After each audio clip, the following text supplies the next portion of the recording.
First of all, I would like to say, CBS Sports, I'm highly disappointed in you. That was some fucked up shit y'all decided to do to me.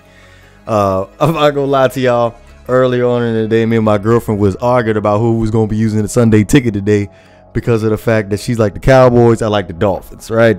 So come to find out, I was pretty sure the Dolphins was playing. It was gonna be a nationally televised game. We're undefeated. It's the New England Patriots. That was gonna end up happening. So I ended up letting her have the Sunday ticket.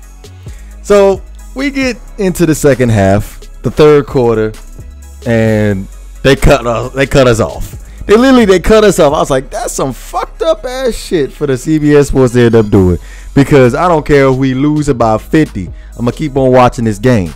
So they switched us to the Cincinnati and the Atlanta Falcons game. So I had to end up getting on go out back into the living room and watching the Sunday ticket. So anyway, let's get to this game real quick. And I know you're lurking around here somewhere, Bank of America. That's the only time he decided to comment on the videos. When the Miami Dolphins lose, and if it's the New England Patriots, it's going to be a nice long comment he's going to leave on his joint. Which I'm surprised, to be honest, because the New England Patriots fans have been very, very, very humble in the preview video. But anyway, final thought here. Honestly, I didn't see not one thing look. Well, I'll take that back. I will say in the first half, I will say this. Defensively, we looked like we was holding our own. It was just the fact that this was this constant 3 and outs. The constant 3 and outs of the Miami Dolphins offense was doing. They weren't able to get any points. To be honest with you, they didn't give the defense really a break, and the defense they just got killed in the second half as far as that on the ground with Sony Michel and James White, literally. But the Miami Dolphins receivers, I was really, really, really disappointed in how they played, considering the fact that they got so much speed, but they was coming out man to man, and New England Patriots was doing an excellent job on us being able to lock us up, and it was also forcing us to be doing third down and long. Like, I don't think it was nothing less than third down and 7. We end up having to pass the ball. It was very, very, very predictable as the game went on, and Ryan Tannehill suffered literally 11 for 20. 100 yards, exactly. What interception? That interception, I'm 100% putting that one on Tannehill, to be honest with you. But we just got out of our game plan.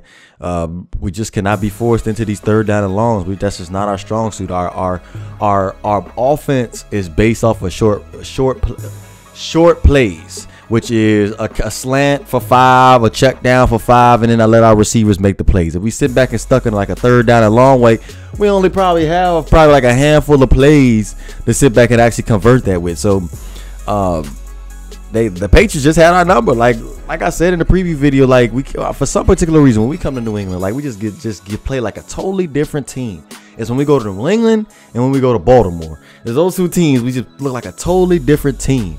And like, the offense just didn't come out and produce. I thought the defense did a pretty good job, considering how we gave up 38 points. Which it's just that how that offensive play, we didn't put up any yards.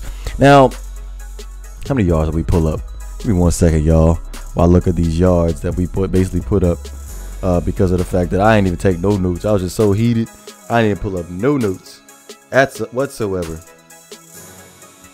Because to be honest with you, I honestly think it had to be at least less than 300 yards, period. You're looking at it.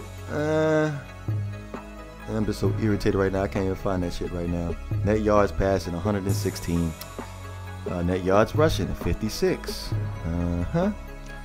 Okay, so basically that doesn't give us over 300 yards worth of offense, if I calculated that correct. But outside of that, really, I don't have anything else. Oh, also Rashad Jones was extremely missed, to be honest. I thought he could have been a difference maker. Also Rob Gronkowski on defense. As far as the Miami Dolphins, I thought we did a terrible job checking him. We sat back and said bracket, bump him at the line, mess him up off his route. We were not doing that on a consistent basis. Sometimes he got a free release. Sometimes he got bumped.